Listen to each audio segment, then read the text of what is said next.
everyone. This is NainaMD Beverly Hills. Welcome to my show, Fusion of Science and Beauty. As you know, I have a passion for anti-aging and regenerative medicine and integrative medicine. And today, I want to introduce to you Mr. Bill Bergstrom. He's a founder of Clinical Notebook, and it's a patient education forum. And I think this is so important.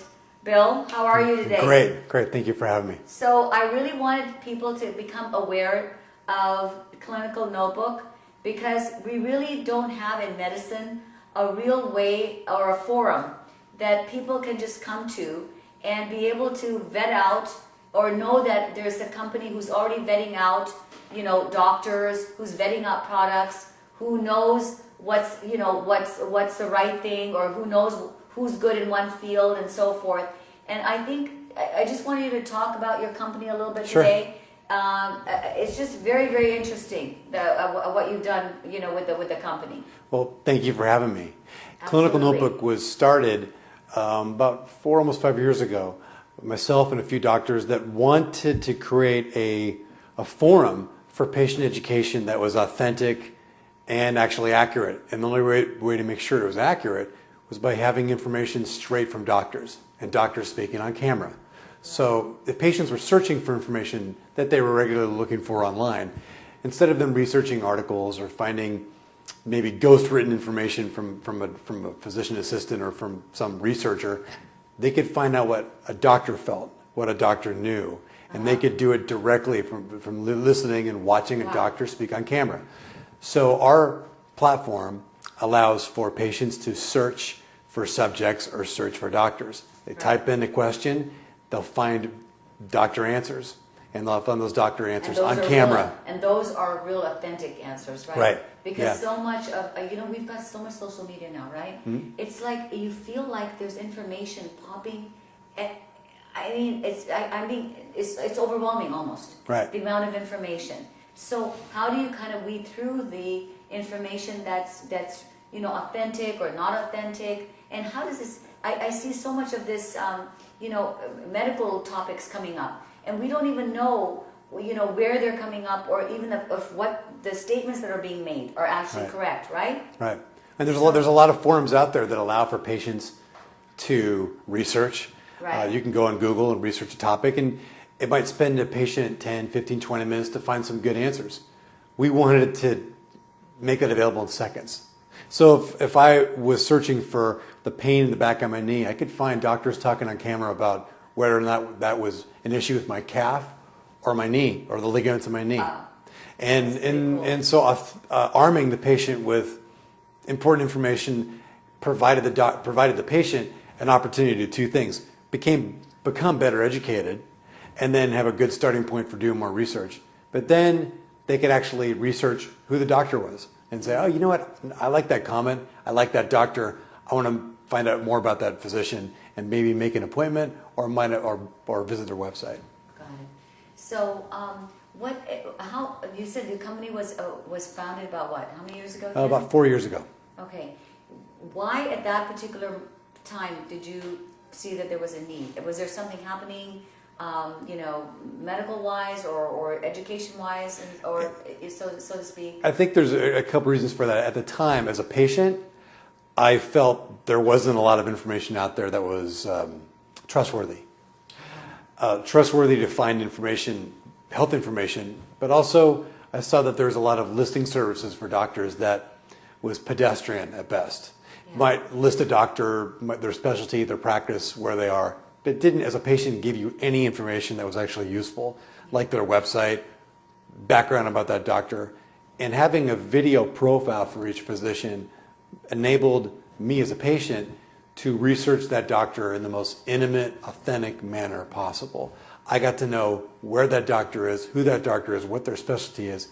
Then I learned a lot more about them by watching them on camera. So in other words, it allows an interface for the person to get for even a prospective client to get to know a little bit more about their doctor in a more authentic manner, right? Because you hear so much, like putting a Yelp review. My goodness, what if you could have somebody just give you a bad Yelp review, right?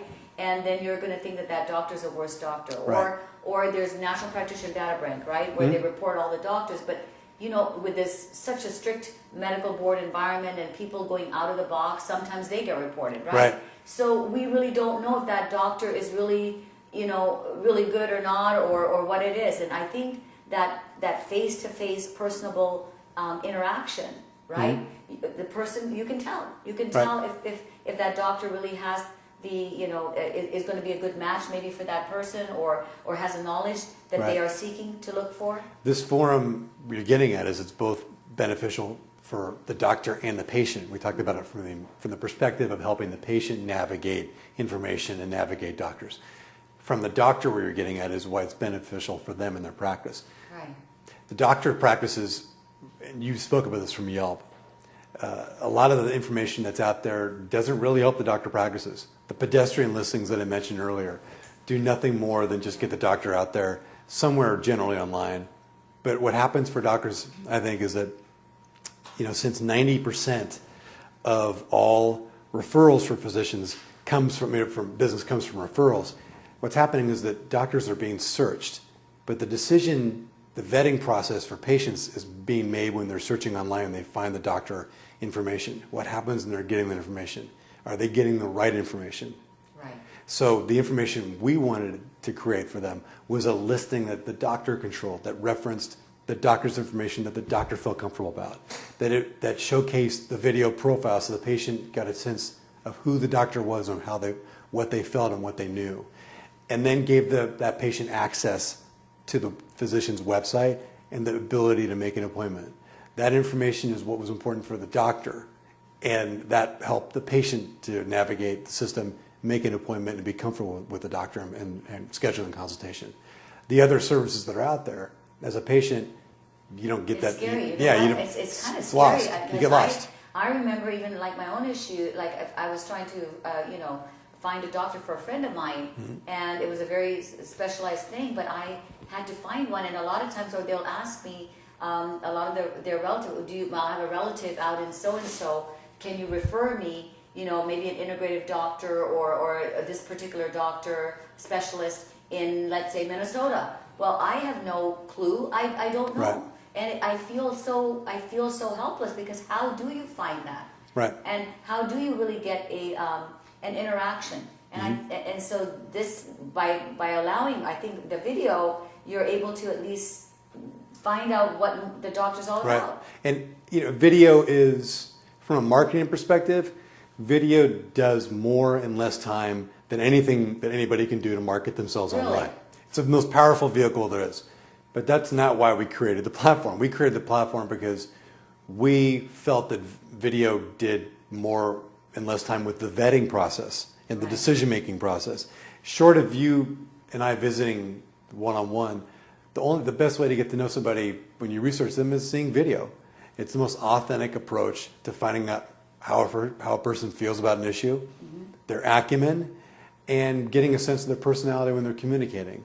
That cuts across all the media barriers, and it does so directly. And so from a patient perspective, you can get a sense of who that doctor is before you even schedule an appointment. You get a vibe of what that doctor is, how they feel, and how an appointment might go. Right. What have these been some of the most common searches, would you say, for that people are really trying to find? Or is it just so? This will be right up your alley. What? Hormone therapy. Really? Yeah. Wow. We find that in hormone therapy online. People are searching for it, and I think for good reason, because because it leads to a lot of different health issues, and some of it they can control. Yeah. And so and a lot of times it's just scary. I have people that are just so scared about hormone replacement therapy. Because they're hearing, oh gosh, it could be dangerous, because they don't know, they don't understand all the implications and how it's done, right? When it's done right, it's extremely safe.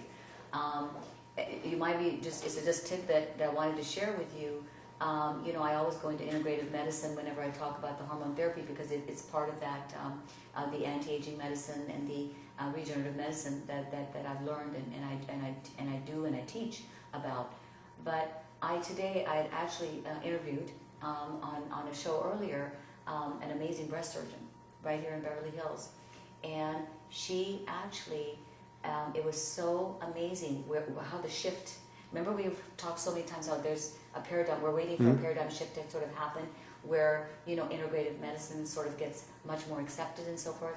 Well, I had probably a breast surgeon, and that's about as conventional as you can get, right? Right. When you train in surgery, it's just like about as conventional as you can get. She actually started talking about deficiencies and how that she again, it has to be this certain kind of a patient and so forth. But if, let's say, you've got this certain kind of patient that has even had breast cancer, there may be room for bioidentical hormone replacement therapy. And she's not it's not a closed subject. It's not like she's opposed to it. So it was amazing to see that there is now at least some conventional physicians who are starting to acknowledge that this is the way of the future. It's just taken such a long time. Right. And I'm thinking, and this is really why I wanted to have you on the show, is because I think this platform can maybe expedite that knowledge. Yes. There is a lag between what is the latest in the procedures, and by the time it filters down into the general public, right, into the, so to speak, the person that's that just that really doesn't know or is not in tune with the latest greatest, right? Right. So that gap gets more narrowed probably with a platform like yours. It does, because the simple reason, YouTube is the second, if not soon to become the biggest search engine in the world. And so patients are driving the bus on this. They're the ones that are consuming the content, viewing the content, and then obviously engaging their doctors. So we see it from our perspective when it comes to videos being watched, videos being consumed on YouTube, because our platform coordinates with YouTube and Google. So when it comes to the paradigm shift of education, there is an education being consumed by patients by doctors from their patients, and then vice versa. And the driver of that content, the motivation is coming from patients who are researching online, finding information and sharing with their doctors. For that particular topic, exactly. Right? Exactly. I know we're getting into a break pretty quickly, but what is the how do people find this online? Where do they go to get all this information? So they go to www.clinicalnotebook.com. Right.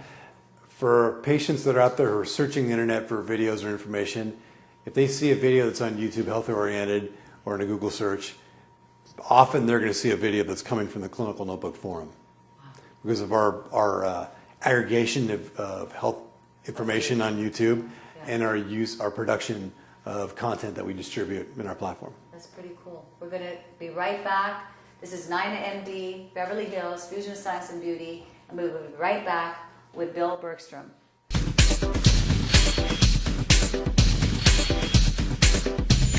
Hello everyone, this is NainaMD, Beverly Hills. Welcome back to my show. And I was today speaking with Bill Bergstrom. He's the founder of Clinical Notebook, and really my whole point of the show today is to really introduce you to a very valid, a very credible platform where you guys can go and search for information and for medical information, correct? Right. And you can actually even get to know the doctor that you might be even interested in either seeing or just knowing about. So and really, I think that's an amazing thing that's happening.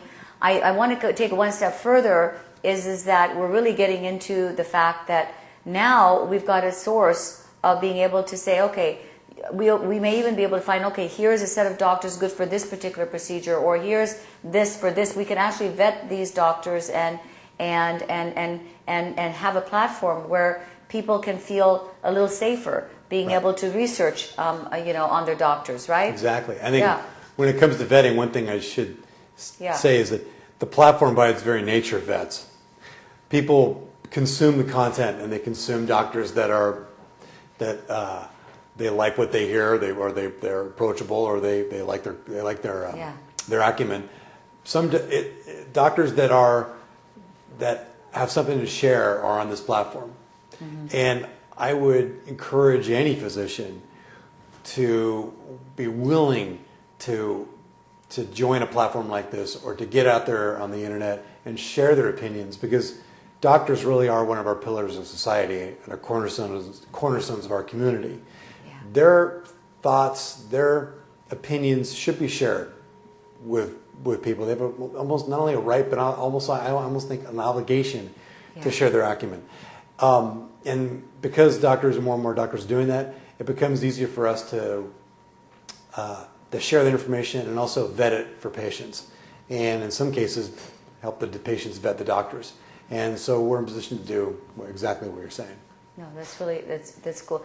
Do you think, with this whole growing range of also the certain unique procedures or like, for example, just let's say, for example, bioidentical hormone replacement therapy or hormone therapy, I mean, are you able to get some idea of the trends in medicine that's shifting? Are you able to see what, like, for example, what are people nowadays, what are they really searching for?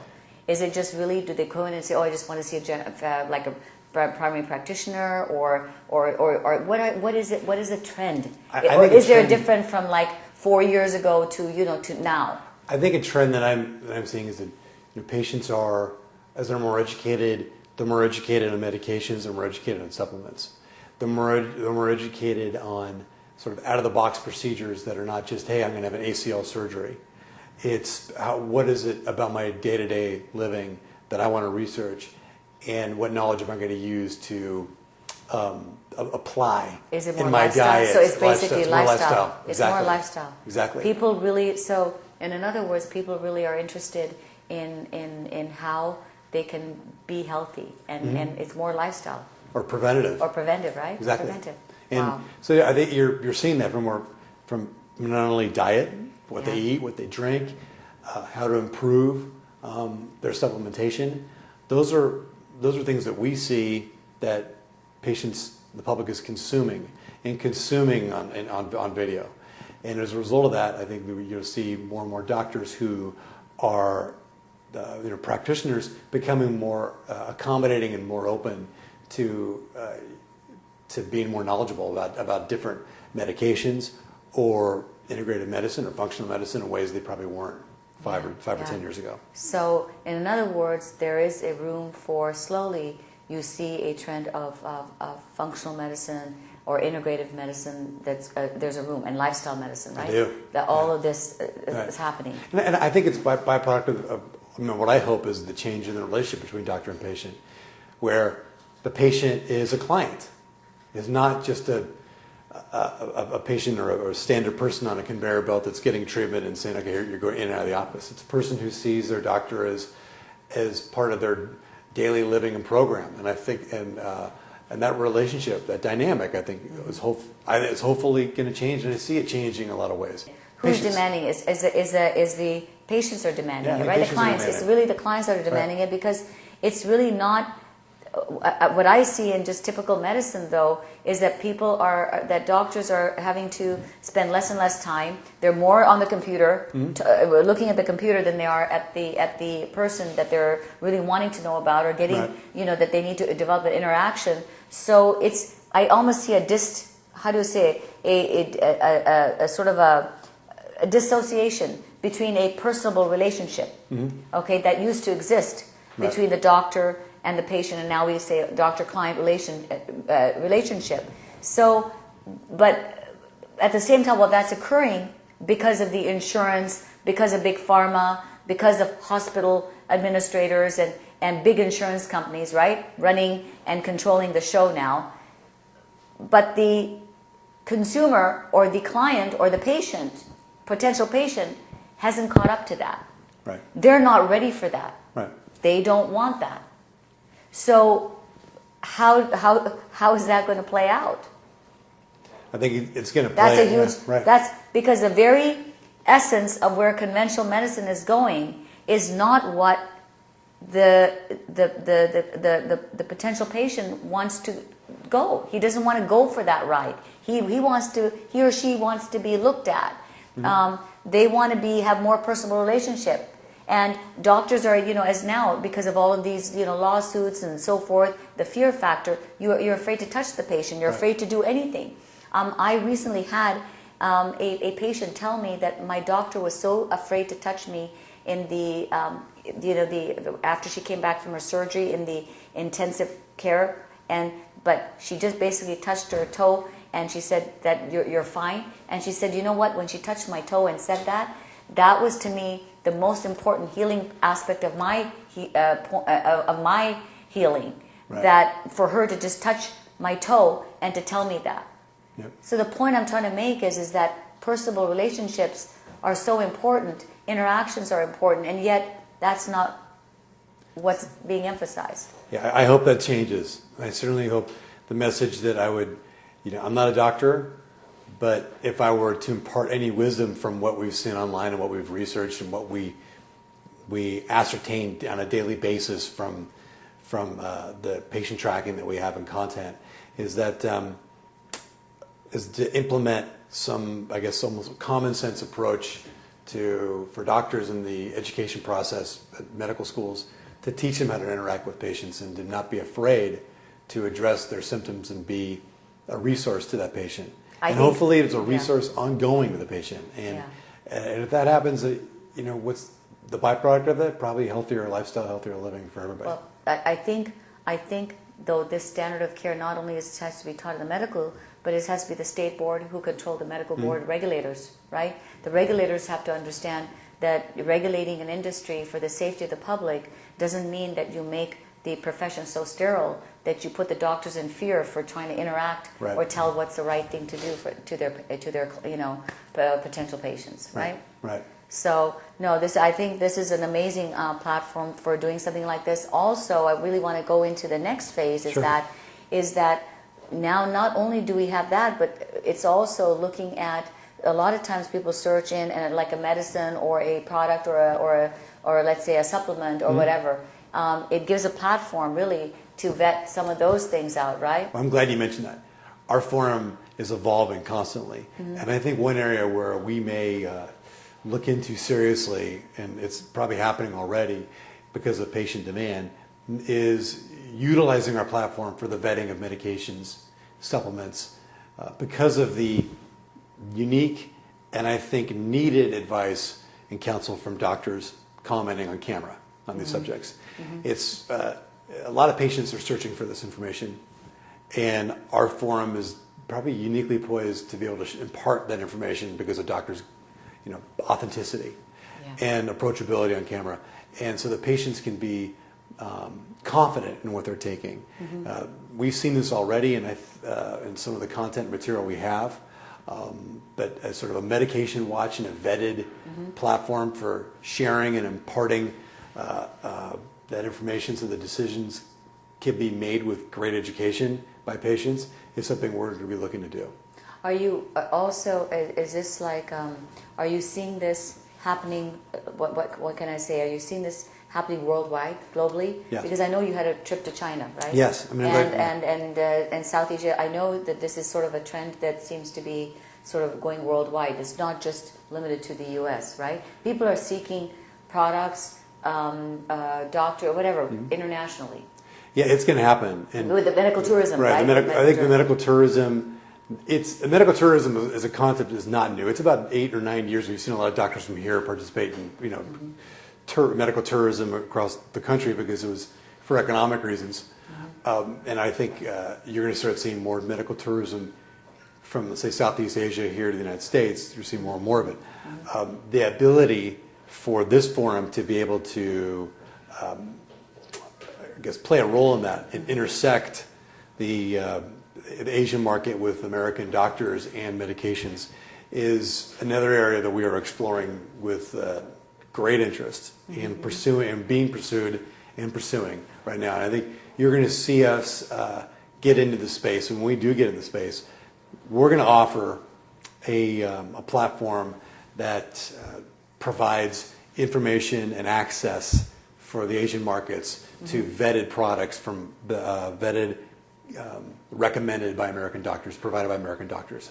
That's going to be unique in the space in Asia. Simultaneously, we're going to avail medical procedures here in the United States to Asian families in need of different services and medical procedures. And we will also make sure that our American doctors go back to Asia to do some procedures for families in need who couldn't afford to come out here for China. And this is happening. There's major talks on the way, but our interest in playing a role in that is because the demand is there, but the demand, it's a good demand. It's people who are educated, who are in need of products that can benefit immensely, and they can benefit immensely because the information that they're going to get is authentic. It's authentic. That goes back to the same thing. It's credibility, especially now.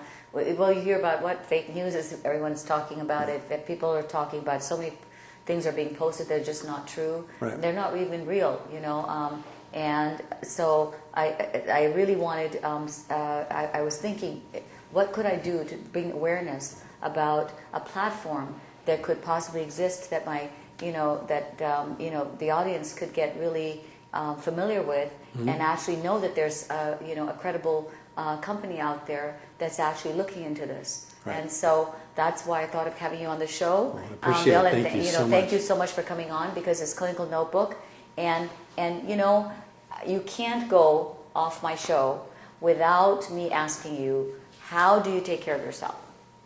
So what do you do? What do you eat typically in a day? And what is your, if you were stranded on an island, what is your must-have? For eating? For supplements or for eating, yeah. So I try to exercise at least 6 days a week. Okay. And I'll try to lift weights. And I still play volleyball. And so I try to be active. And so for me to do that, I want to feel light, which doesn't always happen because my diet should be better than it is. But so what I try to do is I try to have a breakfast in the morning so I get my metabolism. What's for breakfast, John? Eggs or bacon, whatever my kids want. I eat with my kids. Okay. I make breakfast. Lunch. I should probably eat lunch, but I usually miss a lunch. Yeah, and if I do, it's a light lunch. Okay, and then I have dinner with the family, and that's a complete. I don't know how to say this. It's basic roll of dice, whatever the kids want. So tonight it's cheeseburgers. But usually, I guess the point is, and I know you would reprimand me for this, is that there needs to be more greens in my diet than what there is. I'm trying to eliminate carbs as much as I can. My alcoholic intake, I try to reduce it to just a little wine here and there. In other words, you're actively making changes. See, that's a part of advantage of coming on the show and being with me, right? Because if I didn't, awareness. if I didn't do those things, I used to exercise so that I could eat terribly. But I could say this to people: I exercised growing up, and then after I left college, I just exercised so that I could eat terribly. But now I've realized exercising terribly. I gotta eat well to maintain my weight. It's a whole healthy lifestyle, Right. and he understands the importance. Yes. Listen, thank you so much for coming on my show. Appreciate it. Again, this is NainaMD, Beverly Hills, Fusion of Science and Beauty. We'll be back next week with another fabulous show.